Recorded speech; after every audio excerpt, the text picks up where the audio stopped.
ಈ ಒಂದು ಅಮಾನುಷವಾದಂಥ ಘಟನೆ ಬಜಿಪೆಯ ಕಿನ್ನಿಪದವು ಎಂಬಂಥ ಜಾಗದಲ್ಲಿ ನಡೆದಿದೆ.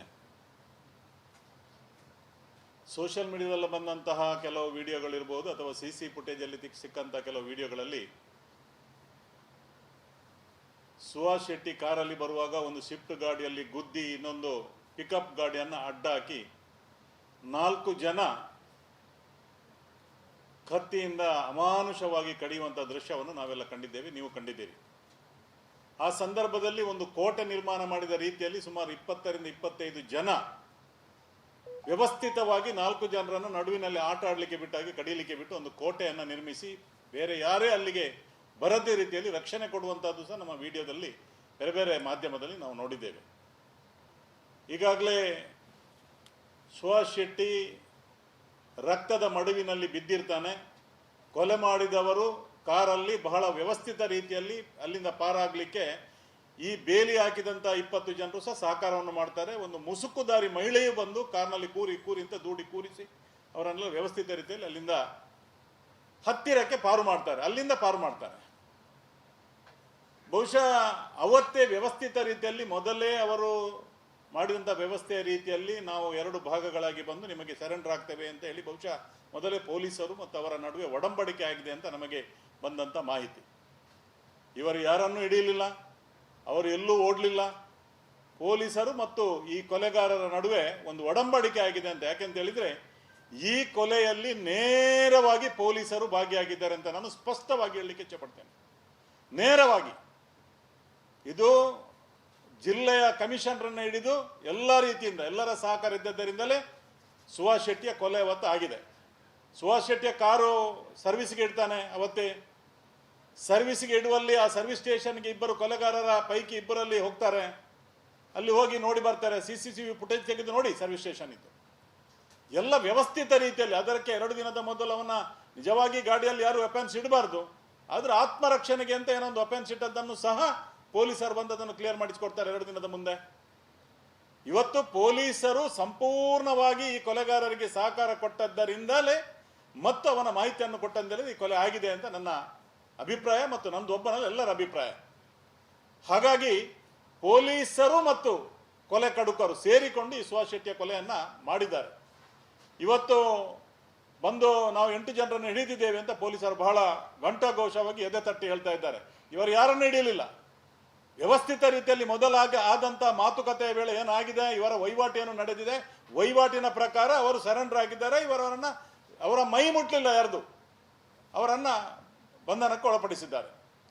ಬಹುಶಃ ನಮ್ಮ ಸ್ಪೀಕರ್ ಸಾಹೇಬರು ಒಂದು ಮಾತು ಹೇಳಿದರು, ಫಾಜಿಲ್ ಕೊಲೆಗೂ ಇದಕ್ಕೆ ಯಾವುದೇ ಸಂಬಂಧದಲ್ಲಿ ಇದು ಅವನ ಹಗೆತನದ ಅಥವಾ ಅದಕ್ಕೆ ರಿವೆಂಜ್ ತೆಗೆಯಲಿಕ್ಕೆ ಮಾಡಿದಂತ ಅಲ್ಲ, ಅವರ ತಂದೆ ಮತ್ತು ತಾಯಿ ನನಗೆ ಫೋನ್ ಮಾಡಿ ಹೇಳಿದ್ದಾರೆ ಅಂತ ಹೇಳಿದರು. ಆಗಿರ್ಬೋದಾ ಅಂತ ಕೆಲವರಿಗೆ ನಮಗೆಲ್ಲ ಸಂದೇಹ ಇತ್ತು. ಆದರೆ ಮರುದಿವಸ ಪೊಲೀಸ್ ಕಮಿಷನರ್ ಹೇಳ್ತಾರೆ ಫಾಜಿಲ್ನ ರಿವೆಂಜ್ಗಾಗಿ 5 ಲಕ್ಷ ರೂಪಾಯಿ ಅವನ ತಮ್ಮ ಕೊಟ್ಟು ಇದನ್ನು ಮಾಡಿಸಿದ್ದಾನೆ ಅಂತ. 5 ಲಕ್ಷ ಫಾಜಿಲ್ನ ತಮ್ಮ ಕೊಟ್ಟಿದ್ದನ್ನು ಮಾಡಿದ್ದಾರೆ. ಜೊತೆಗೆ ನಮಗೆ ಬಂದ ಮಾಹಿತಿ ಪ್ರಕಾರ ದುಬೈಯಿಂದಲೂ ಒಂದು 50 ಲಕ್ಷ ರೂಪಾಯಿ ಈ ಡೀಲಿಂಗಿಗೆ ಬಂದಿದೆ. ಇದರಲ್ಲಿ ಪೊಲೀಸರಿಗೆ ಎಷ್ಟು ಹೋಗಿದೆ, ಈ ಕೊಲೆಗಡುಕರಿಗೆ ಎಷ್ಟು ಹೋಗಿದೆ ಅಂತ ನಮಗೆ ಗೊತ್ತಿಲ್ಲ. ಆದ್ದರಿಂದ ಇದು ಖಂಡಿತವಾಗಿ ಪೊಲೀಸರ ಸಹಕಾರದಿಂದಲೇ ಈ ಒಂದು ಕೊಲೆ ಆಗಿದೆ, ಸಂಪೂರ್ಣ ಸಹಕಾರ. ಆ ಬಳಿಕ ರಕ್ತದ ಮಡುವಿನಲ್ಲಿ ಬಿದ್ದಂತ ಸುಹಾಸ್ ಶೆಟ್ಟಿ ಅಲ್ಲಿ ಹೊರಲಾಡ್ತಾ ಅಲ್ಲಿ ಬಿದ್ದಿದ್ದಾನೆ. ಒಬ್ಬನೇ ಒಬ್ಬ ಪೊಲೀಸ್, 2 ಪೊಲೀಸ್ ಗಾಡಿಗಳು ಬರ್ತವೆ, ಅವನನ್ನು ಹತ್ತಿರ ಮುಟ್ಲಿಕ್ಕೆ ಹೋಗಲ್ಲ. ಯಾರೋ ಪಾಪ ಸ್ಥಳೀಯ ಯುವಕರು ಗಾಡಿಯಲ್ಲಿ ಹಾಕೊಂಡು AG ಹಾಸ್ಪಿಟಲ್ಗೆ ತರ್ತಾರೆ. ಪೊಲೀಸರು ಯಾವುದೇ ರೀತಿ ಅದಕ್ಕೆ ಆ ಒಂದು ಬಿದ್ದಂತ ಒಂದು ಜೀವಕ್ಕೆ ರಕ್ಷಣೆ ಕೊಡುವಂತದ್ದು, ಬದುಕುತ್ತಾನ ಉಳಿತಾನ ಅಂತ ನೋಡುವಂತ ಪ್ರಯತ್ನವನ್ನು ಸಹ ಮಾಡಲಿಲ್ಲ. ಆದ್ದರಿಂದ ನೇರವಾಗಿ ನಾನು ಆ ಕ್ಷೇತ್ರದ ಒಬ್ಬ ಜನಪ್ರತಿನಿಧಿಗೆ ನಾನು ನೇರವಾಗಿ ಅಪಾದನೆ ಮಾಡ್ತಾ ಇದ್ದೇನೆ. ಪೊಲೀಸ್ ಇಲಾಖೆ ಇದರ ಜೊತೆ ಕೈ ಜೋಡಿಸಿದೆ. ದಕ್ಷಿಣ ಕನ್ನಡ ಜಿಲ್ಲೆಗೆ ಒಬ್ಬರು ಕಮಿಷನರ್ ಬಂದಿದ್ದಾರೆ. ಇಂಥ ಕಮಿಷನರನ್ನ ನಾನು ನನ್ನ ಸರ್ವಿಸ್ ಅಲ್ಲಿ ನಾನು ನೋಡಲಿಲ್ಲ. ಪ್ರತಿಯೊಂದಕ್ಕೂ ಇವತ್ತು ಏನು ಇಲ್ಲಿಗಲ್ ಆಗಿ ನಡೀತಾ ಇದಕ್ಕೆಲ್ಲ ಕಮಿಷನರ್ ಟು ಒಬ್ಬ PC ವರೆಗೆ ವಹಿವಾಟು ನಡೀತಾ ಇದೆ. ಅದು ಸ್ಯಾಂಡ್ ಮಾಫಿಯಾ ಇರ್ಬೋದು, ಲ್ಯಾಟ್ರೇಟ್ ಮಾಫಿಯಾ ಇರ್ಬೋದು, ಪ್ರತಿ ಒಂದಕ್ಕೂ ಡೀಲಿಂಗ್ ನಡೀತಾ ಇದೆ. ಪೊಲೀಸನೇ ಹೇಳಿದಂಥದ್ದು, ನಮಗೆ ಕಮಿಷನರ್ಗೆ ಅಷ್ಟು ಲಕ್ಷ ಕೊಡ್ಲಿಕ್ಕೆ ಉಂಟು, ಇವರಿಗೆ ಎಷ್ಟು ಲಕ್ಷ ಕೊಡ್ಲಿಕ್ಕೆ ಉಂಟು ಅಂತ PC ಹೇಳಿದಂಥ ಮಾತುಗಳನ್ನು ನಾವು ಕೇಳಿದ್ದೇವೆ. ನೀವು ಕೊಡಬೇಕು.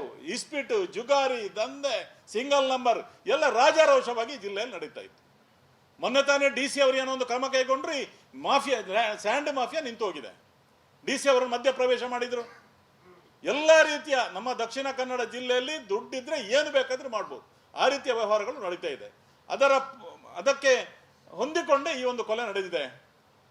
ಕೊಲೆಯನ್ನು ಮಾಡಲಿಕ್ಕೆ ಸಂಪೂರ್ಣವಾಗಿ ಪೊಲೀಸರೇ ಇವತ್ತು ಬಜಿಪೆ ಪೊಲೀಸ್ ಸ್ಟೇಷನ್ ಇರ್ಬೋದು, ಕೆಲವಾರು ಆಸುಪಾಸಿನ ಪೊಲೀಸ್ ಸ್ಟೇಷನ್ನ ಪೊಲೀಸ್ಗಳ ಇವರು ಮೊಬೈಲನ್ನು ತೆಗೆದಿತ್ತು ಪರೀಕ್ಷೆ ಮಾಡಲಿ, ಎಷ್ಟು ಸಲ ಯಾರ್ಯಾರು ಸಂಭಾಷಣೆ ಮಾಡಿದ್ದೇನೆ ನೋಡ್ಲಿ.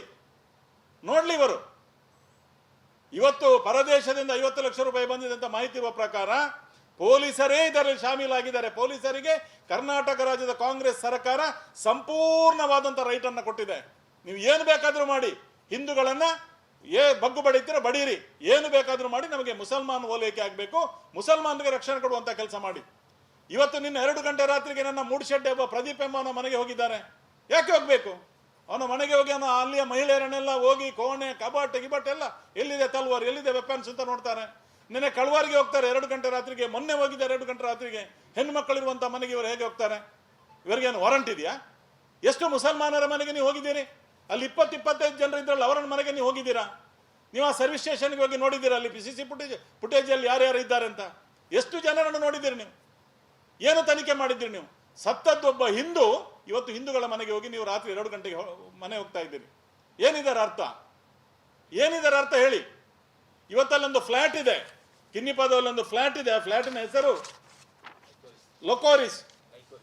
ಲೈಕೋರಿಸ್ ಅಂತ ಆ ಫ್ಲಾಟಿನ ಹೆಸರು.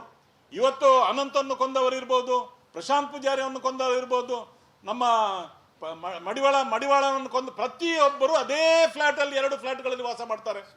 ಸುಖಾನಂದ್ ಶೆಟ್ಟಿ ಅವರನ್ನು ಕೊಂದವರು ಇರ್ಬೋದು, ಅದೇ ಫ್ಲಾಟ್ ಅಲ್ಲಿ ವಾಸ ಮಾಡ್ತಾರೆ. ಈ ಮರ್ಡರ್ ಅಲ್ಲಿದ್ದವರು 3 ಜನ ಇದ್ದಾರೆ. ಆ ಫ್ಲಾಟಿಗೆ ನೀವು ಮನೆಗೆ ರೈಡ್ ಮಾಡಿದ್ದೀರಾ? ಆ ಫ್ಲಾಟ್ ಅಲ್ಲಿ ಯಾರ್ಯಾರಿದ್ದಾರೆ, ಯಾಕೆ ಇದ್ದಾರೆ, ಕುಟುಂಬ ಸಮೇತ ಇದ್ದಾರಾ, ಅದರ ಈ ವ್ಯವಸ್ಥೆಗಾಗಿ ಅವರು ಇರ್ತಾರಲ್ಲಿ ಅಂತ ನೀವು ನೋಡಿದ್ದೀರಾ? ಬಜ್ಪೆಯ ಕೇಂದ್ರ ಭಾಗದಲ್ಲಿ ಆ ಫ್ಲಾಟ್ ಇದೆ. ಮೊನ್ನೆ ಅಲ್ಲಿಂದಲೇ ಅವರು ಸರಿಯಾಗಿ ಎಲ್ಲ ವ್ಯವಸ್ಥೆ ಆದ ಕೂಡಲೇ ಅಲ್ಲಿಂದ ಇಳಿದುಕೊಂಡು ಬಂದು ಇವರನ್ನ ಪಡೆದ್ರು. ಎಷ್ಟು ನೀವು ಆ ಫ್ಲಾಟ್ಗೆ ಹೋಗಿ ಮನೆಗೆ ಹೋಗಿ ಚೆಕ್ ಮಾಡಿದಿರಿ? ಇವತ್ತು ನಾನು 100ಕ್ಕೆ 100 ಹೇಳ್ತಾ ಇದ್ದೇನೆ, ಪೊಲೀಸರೇ ನೇರವಾಗಿ ಇದರಲ್ಲಿ ಭಾಗಿಯಾಗಿದ್ದಾರೆ. ಪೊಲೀಸರ ಸಹಕಾರ ಇಲ್ಲದೆ ಅವರು ಮಾಡಲಿಕ್ಕೆ ಸಾಧ್ಯವೇ ಇಲ್ಲ. ಆದ್ದರಿಂದ ಇವತ್ತು ಮೊನ್ನೆ ಗುಂಡ್ರಾಯರು ಬಂದರು, ಜಿಲ್ಲಾ ಉಸ್ತುವಾರಿ ಸಚಿವರು, ಗೌರವ ಇದೆ ನಮಗೆ ಅವರ ಮೇಲೆ. ಗೃಹ ಸಚಿವರು ಬಂದರು, ಗೌರವ ಇದೆ ಅವರ ಮೇಲೆ. ನಾವು ಅವರಾಗೆಲ್ಲ ಯಾವುದೇ ಪಾರ್ಟಿ ಇರ್ಬೋದು, ಆ ಸ್ಥಾನಕ್ಕೆ ಗೌರವ ಕೊಡುವವರು ನಾವು, ನಮಗೆ ಗೌರವ ಇದೆ. ಆದರೆ ಅವರು ಬಂದು ಸ್ಥಳೀಯ ಜಿಲ್ಲೆಯ ಶಾಸಕರನ್ನು ಕರೆಯಬೇಕಿತ್ತಲ್ಲ, ಜಿಲ್ಲೆಯ ಹಿರಿಯರನ್ನು ಕರೆಯಬೇಕಿತ್ತಲ್ಲ, ಏನಾಗಿದೆ ಇಲ್ಲಿ, ಏನಾಗ್ತಾ ಇದೆ ಅಂತ ಕೇಳಬೇಕಿತ್ತಲ್ಲ. ಇವರು ಬರುವುದು, ಇವರಷ್ಟಕ್ಕೆ ಸರ್ಕಿಟ್ ಹೌಸಲ್ಲಿ ಕೂರುವುದು, ಮೀಟಿಂಗ್ ಮಾಡಿ ಅವರು ಹೋಗುದಾ? ಅಲ್ಪಸಂಖ್ಯಾತರನ್ನು, ಮುಸಲ್ಮಾನರನ್ನು ಮಾತ್ರ ಕರೆದು, ಅವರ ನಾಯಕರನ್ನು ಕರೆದು, ನೀವು ಸತ್ತವನ ಮನೆಗೆ ಹೋದ್ರೆ ಜಾಗ್ರತೆ, ನೀವು ಅವರಿಗೆ ಹಿಂದೂಗಳನ್ನ ಕರೆದರೆ ಜಾಗ್ರತೆ ಅಂತ ಇವರಿಗೆ ವಾರ್ನಿಂಗ್ ಮಾಡುದಾ? ಏನಾಯ್ತು ದಕ್ಷಿಣ ಕನ್ನಡ ಜಿಲ್ಲೆ? ದಕ್ಷಿಣ ಕನ್ನಡ ಜಿಲ್ಲೆ ಯಾಕಾಗಿ ನೀವು ಈ ಜಿಲ್ಲೆಯಲ್ಲಿ ಸಂಘಟನೆ ಗಟ್ಟಿಯಾಗಿದೆ. 2 ಜಿಲ್ಲೆಗಳಲ್ಲಿ ಭಾರತೀಯ ಜನತಾ ಪಾರ್ಟಿಯ ಶಾಸಕರಿದ್ದಾರೆ, ಅವರನ್ನು ಹೇಗಾದ್ರೂ ಬಗ್ಗು ಬಡಿಬೇಕು ಅಂತ ನೀವು ಮಾಡ್ತಾ ಇದ್ದೀರಾ ಪೊಲೀಸರ ಮೂಲಕ. ನೀವೊಂದು ಪ್ರಶ್ನೆ ಕೇಳಿದ್ರಿ, ಈಗ ನಮ್ಮ ಸಂಸದರು ಪ್ರೆಸ್ ಮೀಟ್ ಮಾಡುವಾಗ ಒಂದು ಪ್ರಶ್ನೆ ಕೇಳಿದಿರಿ, NIಗೆ ಯಾಕೆ ಕೊಡಬೇಕು? ನಿಮಗೆ ಪೊಲೀಸರ ಮೇಲೆ ವಿಶ್ವಾಸ ಒಂದು ನೂಲಿನಷ್ಟು ವಿಶ್ವಾಸ ಪೊಲೀಸರ ಮೇಲೆ, ಈ ಜಿಲ್ಲೆಯ ಪೊಲೀಸರ ಮೇಲೆ ನಮಗಿಲ್ಲ. ಅದಕ್ಕಾಗಿ NIಗೆ ಕೊಡಬೇಕು, ಅದಕ್ಕಾಗಿ ಕೊಡಬೇಕು. ಇದು ಸಂಪೂರ್ಣವಾಗಿ ಹೊರಗೆ ಬರಬೇಕು. ಇದರ ಹಿಂದೆ ಯಾರಿದ್ದಾರೆ, ಫಾರಿನ್ ಎಷ್ಟು ದುಡ್ಡು ಫಂಡಿಂಗ್ ಬಂದಿದೆ, ಏನಾಗಿದೆ ಎಲ್ಲ ನಮಗೆ ಬೇಕು, ಇದರ ಮಾಹಿತಿ ಬೇಕು. ಅದಕ್ಕಾಗಿ ಇದನ್ನು NIಗೆ ಕೊಡಿ ಅಂತ ಹೇಳ್ತಾ ಇದ್ದೇವೆ. ಇವತ್ತು ನಮ್ಮ ಸಹೋದರ ಹರೀಶ್ ಪೂಂಜಾ ಬೆಳ್ತಂಗಡಿಯ ಶಾಸಕ ಮಾತಾಡ್ತಾರೆ, ಆದದ್ದನ್ನು ಹೇಳ್ತಾರೆ, ಎದುರೆದುರು ಹೇಳ್ತಾರೆ. ಅವರ ಮೇಲೆ ನೀವೇನ್ ಮಾಡ್ತೀರಿ? ಪ್ರಿವಿಲೇಜ್ ಕಮಿಟಿಗೆ ಕೊಡ್ತೀರಿ, ಹಕ್ಕುಚ್ಯುತಿಗೆ ಕೊಡ್ತೀರಿ, ಶಾಸಕ ಸ್ಥಾನ ರದ್ದು ಮಾಡ್ತೀರಿ ಅಂತೆಲ್ಲ ಹೇಳ್ತೀರಿ. ಮಾಡಿ 2 ಲಕ್ಷ ಜನ 2.5 ಲಕ್ಷ ಜನ ಆಶೀರ್ವಾದ ಮಾಡಿ ಕಳಿಸಿದಂತ ಜನ 5 ವರ್ಷಕ್ಕೆ ಹೇಗೆ ಮಾಡ್ತೀರಿ ನೀವು? 18 ಜನ ಶಾಸಕರನ್ನು ಹೊರಗೆ ಹಾಕ್ತೀರಿ, 6 ತಿಂಗಳ ಕಾಲ ಹೊರಗೆ ಹಾಕ್ತೀರಿ. ಹೇಗೆ ಹಾಕ್ತೀರಿ ನೀವು ಹೊರಗೆ? ಅದಕ್ಕೆ ಸಂವಿಧಾನ ಇಲ್ವಾ? ಏನು ಇದು ತುರ್ತು ಪರಿಸ್ಥಿತಿ ಇದೆಯಾ ರಾಜ್ಯದಲ್ಲಿ? ಇವತ್ತು ಪೊಲೀಸ್ ಕಮಿಷನರ್ ಹೇಳ್ತಾರೆ, ಅವನ ಫಾಜಿಲ್ನ ತಮ್ಮ 5 ಲಕ್ಷ ರೂಪಾಯಿಗೆ ಕಾಂಟ್ರಾಕ್ಟ್ ಕೊಟ್ಟಿದ್ದಾನೆ ಅಂತ. 5 ಲಕ್ಷ ರೂಪಾಯಿಗೆ ಮಾಡಿದ ಮರ್ಡರ್ ಇದಲ್ಲ. ಇದರ ಹಿಂದೆ ಲಕ್ಷೋಪಲಕ್ಷ ಕೋಟಿ ಗಟ್ಟಲೆ ದುಡ್ಡು ಬಂದಿದೆ. ಇವತ್ತು ನೀವು ಹೇಳ್ತೀರಿ ರೌಡಿ ಶೀಟರ್ ಅವ ಅಂತ ಹೇಳಿಕೊಂಡು ಹೇಳ್ತೀರಿ. ರೌಡಿ ಶೀಟರ್ ಅನ್ನು ಕೊಲ್ಲಿಕ್ಕೆ ನೀವು ಪೊಲೀಸರು ಬೇರೆ ರೌಡಿಗಳನ್ನು ಬಿಟ್ಟಿದ್ದೀರಾ? ಅವರೇನು ಗಾಂಧಿಗಳ ಕೊಂದವರು? ಅವರು ಕೊಂದವರು ಗಾಂಧಿಗಳ ರೌಡಿಗಳಲ್ವಾ? ಸುಭಾಷ್ ಶೆಟ್ಟಿ ರೌಡಿ, ಅವನ ತಂದೆ ತಾಯಿಗಳಲ್ಲಿ ಇದ್ದಾರೆ ಪಾಪ, ಕ್ಯಾನ್ಸರ್ ಪೇಷಂಟ್ ಅವನ ತಾಯಿ. ನೀವು ಹೋದಿರಾ ಜಿಲ್ಲಾ ಉಸ್ತುವಾರಿ ಸಚಿವರು ಅಥವಾ ಗೃಹ ಸಚಿವರು ಅವ್ರ ಮನೆಗೆ ಹೋದಿರಾ? ಸುಭಾಷ್ ಶೆಟ್ಟಿ ರೌಡಿ ಶೀಟರೇ, ತಂದೆ ತಾಯಿಗಳಲ್ಲ. ಹೋದಿರಾ ನೀವು ಮನೆಗೆ? ರೌಡಿ ಶೀಟರ್ ಅಂತ ಗೌರವ ಕೊಡೋದು ಅಥವಾ ಅವರಿಗೆ ಬಿರುದು ಕೊಡೋದು ಯಾರ್ರೀ? ಯಾರು ನಿಮಗೆ ದುಡ್ಡು ಕೊಡಲಿಲ್ಲ ಅಂತ ರೌಡಿ ಶೀಟರ್ ಅಂತ ಒಂದು ಕೇಸಲ್ಲಿದ್ದ ಅವರನ್ನು ರೌಡಿ ಶೀಟರ್ಗೆ ನೀವು ಪಟ್ಟಿ ಮಾಡ್ತೀರಿ ಪೊಲೀಸರು. ರೌಡಿ ಶೀಟರ್ಗೆ ಆಗ್ಬೇಕಾದ್ರೆ ಏನು, ಎಷ್ಟು ಅವನ ಮೇಲೆ ಕೇಸ್ ಬೇಕು, ಏನು ಆಗ್ಬೇಕು ಅಂತ ನಿಮಗೆ ಗೊತ್ತುಂಟಾ? ಯಾರೋ ಒಬ್ಬ ಕಾಂಗ್ರೆಸ್ನ ಹೇಳಿದ ಕೂಡಲೇ ಅವನ ಮೇಲೆ ರೌಡಿ ಶೀಟರ್ ಆಗ್ತೀರಿ ನೀವು. ಆದರೆ ರೌಡಿ ಶೀಟರ್ ಅನ್ನು ಕೊಲ್ಲಿಕ್ಕೆ ನೀವು ಇವರನ್ನು ಬಿಟ್ಟಿದ್ದೀರಾ? ಅವ್ರು ಸತ್ತವ ರೌಡಿ ಶೀಟರ್ ಅಂತ ಹೇಳಿದ್ರಿ. ರೌಡಿ ಶೀಟರ್ ಅನ್ನು ನೀವು ಕೊಲ್ಲಿಸಿದ್ದ? ಖಾಲಿ ಹಿಂದೂಗಳಲ್ಲಿ ಮಾತ್ರ ರೌಡಿ ಶೀಟರ್ ಇರುವುದಾ? ಬೇರೆ ಕಡೆ ರೌಡಿ ಶೀಟರ್ ಇಲ್ವಾ? ಆದ್ದರಿಂದ ನಾನು ಇವತ್ತು ಸ್ಪಷ್ಟವಾಗಿ ಹೇಳಲಿಕ್ಕೆ ಇಚ್ಛೆಪಡ್ತೇನೆ, ಇದನ್ನು NIA ತನಿಖೆ ಕೊಡಬೇಕು. ನನಗೆ ಈ ಪೊಲೀಸ್ ಇಲಾಖೆಯ ಮೇಲೆ ಯಾರ ಒಂದು ನೂಲಿನಷ್ಟು ವಿಶ್ವಾಸ ನಮಗಿಲ್ಲ. ಇದನ್ನು NIAಗೆ ಕೊಡಿ, ತನಿಖೆ ಮಾಡಿ. ಹಾಗೇನೆ ನಮ್ಮ ಹರೀಶ್ ಪೂಂಜಾ, ನಾನು ಹೇಳುವುದನ್ನು ನಿಲ್ಲಿಸಿ, ಹರೀಶ್ ಪೂಂಜಾರವರ ಶಾಸಕತ್ವವನ್ನು ತೆಗೆಯುತ್ತೇನೆ. ಅವರು ಹಾಗೆ ಮಾತಾಡಿದ್ರು, ಹೀಗೆ ಮಾತಾಡಿದ್ರು.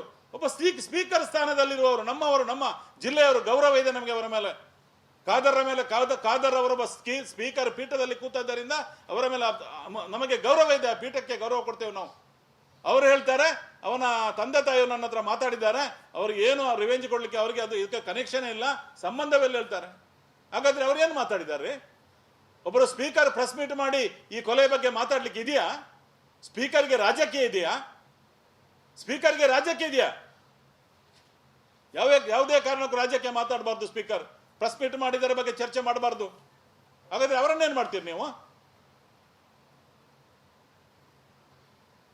ಹಾಗಾಗಿ ನಾನು ಸ್ಪಷ್ಟವಾಗಿ ಹೇಳಲಿಕ್ಕೆ ಇಚ್ಛೆ ಪಡ್ತೇನೆ, ಸುಭಾಷ್ ಶೆಟ್ಟಿಯ ಕೊಲೆ ಮಾಡಿದ್ದು ಪೊಲೀಸ್ ಸಹಕಾರದೊಂದಿಗೆನೇ ಮಾಡಿದ್ದಾರೆ. ಇದನ್ನು NIA ತನಿಖೆಗೆ ಕೊಡಬೇಕು.